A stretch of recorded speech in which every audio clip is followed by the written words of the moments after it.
Cinema Classics is brought to you by the Gateway Film Center, 1550 North High Street, Columbus, Ohio. For their details and showtimes online at gatewayfilmcenter.com. The award-winning Cinema Classics is produced by John DeSando and Johnny DiLoretto. Listen to the shows online at WCBE.org and like us on Facebook. Wait a minute, that says Father of the Year. Yeah, right. Can't be me. Good old Eric. But recently, I saw some horror films that I thought we might want to chat about.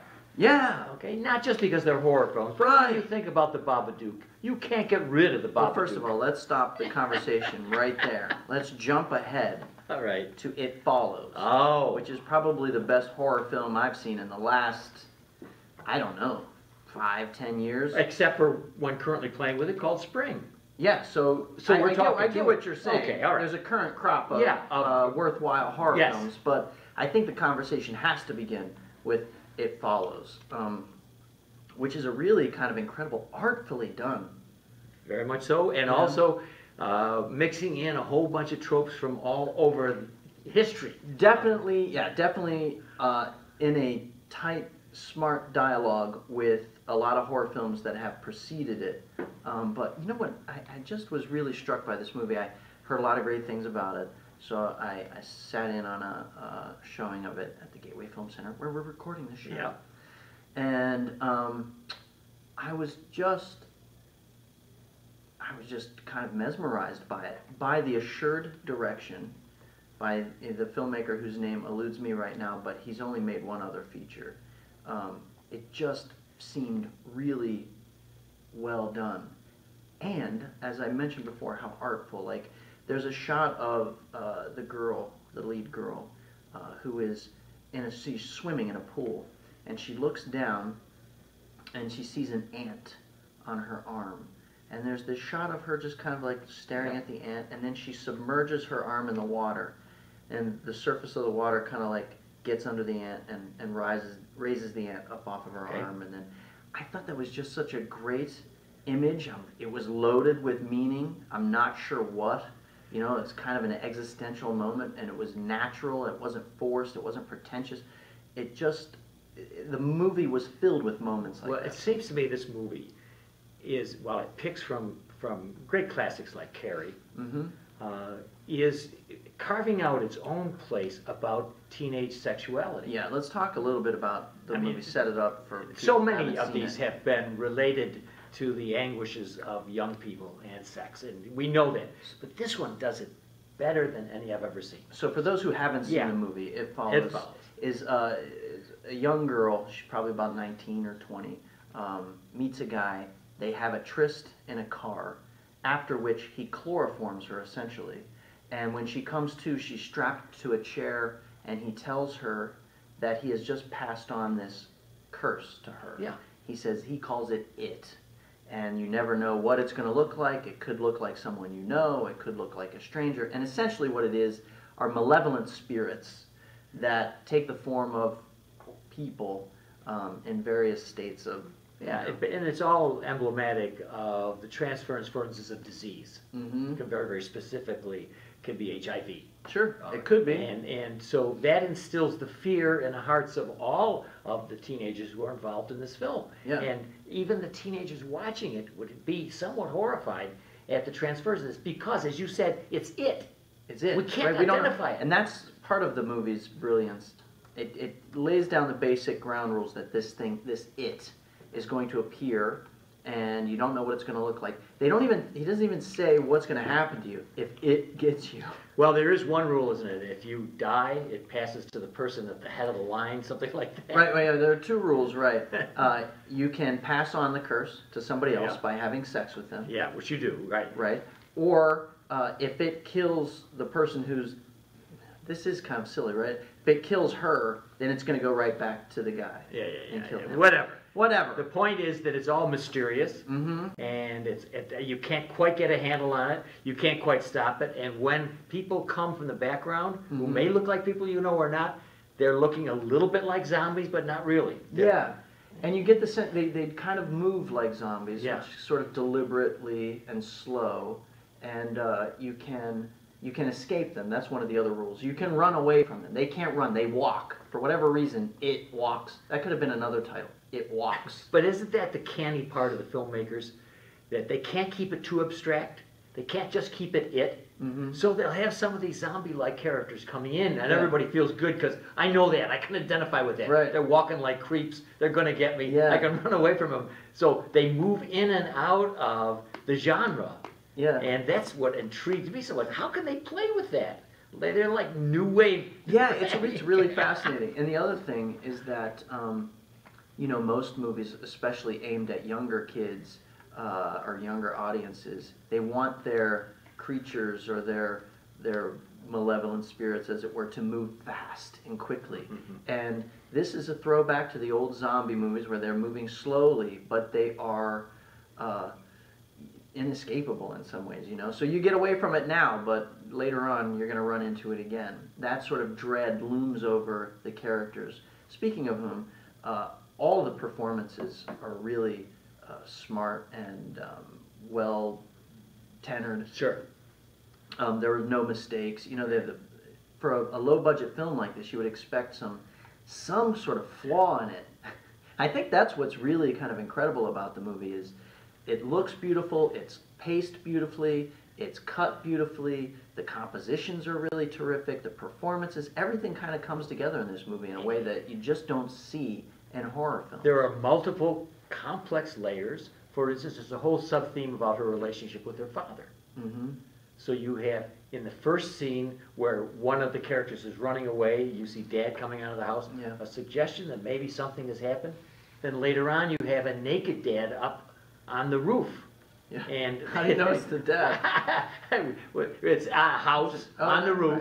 Right. And because they started with the Dad, I'm making that connection, but I'm thinking that there's some kind of subtextual comment on I don't know, all the nuances of fears about youthful sexuality. Right, and part of the tension in the movie is ratcheted up by whether or not she is going to pass on the curse to somebody by having sex with them. There is one of her friends is an attractive young man who's kind of devil may care, and he thinks that he's got this thing down. He doesn't really necessarily believe it, so he offers himself up. But then there's another friend of hers, sort of the nerdy, sort of hanger-on, who he volunteers to have sex with her, but she declines.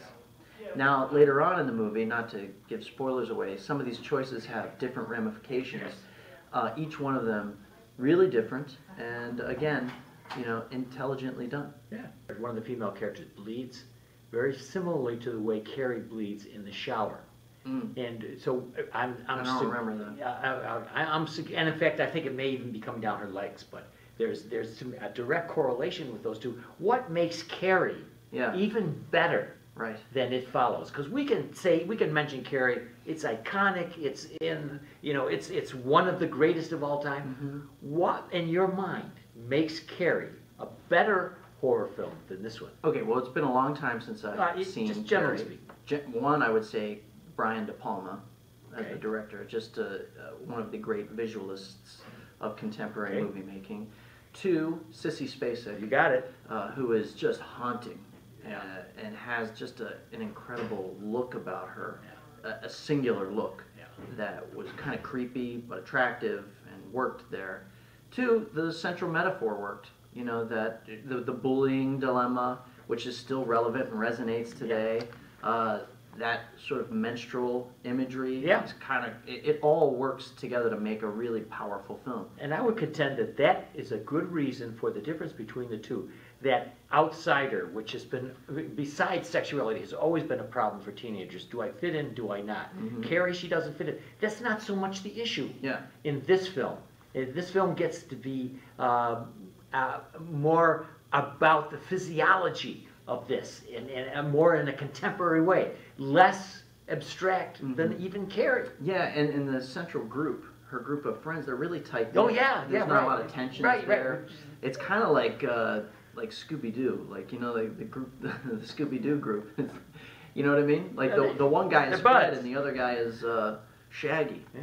The other film that's out, Spring, you haven't seen. I have not seen it. Say is one of the best romances I've ever seen. Here's a horror film that's a romance and one of the best I've ever seen. Right. A few notches down from Casablanca. Now I am aware of the, is that right? So I am aware of the premise, which is that a young man fleeing some trouble stateside ends up in Italy, falls in love with a beautiful woman Yes. who is harboring some sort of horrifying genetic secret. Yes. So she keeps like transforming. Like a vampire, she might change, or like a werewolf, she might change at a particular time of day. I think it's even maybe during the day as opposed to in the evening. Wow. But she turns into some kind of gargoyle, and then she gets a gargoyle. Yeah, then she gets an injection, Yeah.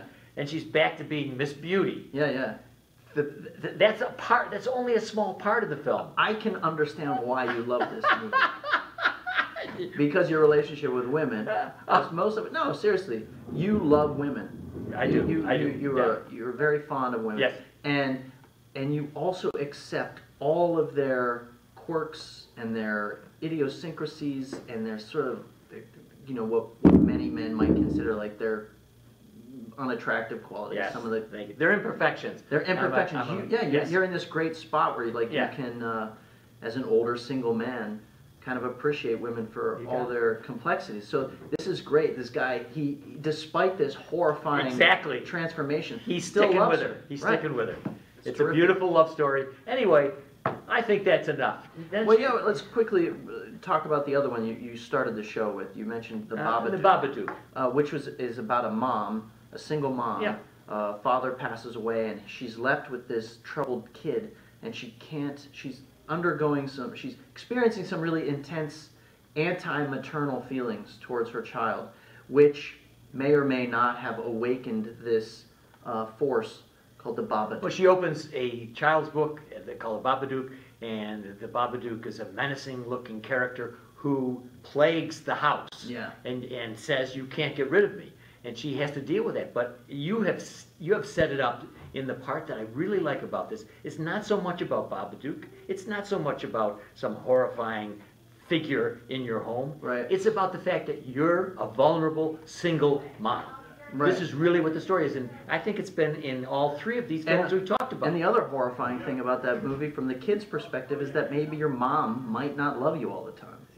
Or that you have those moments. Like, yeah, that your mother could just not love you because you're such a pain in the neck. Yeah, you got it. It's the we talked last week about female-centric films and their box office success. Yes. Here are 3 horror films we just named that clearly have. And you know what? Actually, now that I think about it, horror films, many of the best ones, are about our fears of women, our women's fears of men, and the monstrosities of. But I think the historical ones have more relied on the visual impact, the horror, the changes that turn about when you go around a corner and you're scared but there's nothing there, all those old tropes. This really concentrates on some very serious issues for people growing up. Right. And, one more. I thought we were going to be able to get through this conversation without referencing this movie, but probably the scariest movie of all time at its center is a young woman being ravaged by demonic spirits. In her tween age. Are you talking about The Exorcist? Of course. Great. Right? We can end right there. Yeah, there you go.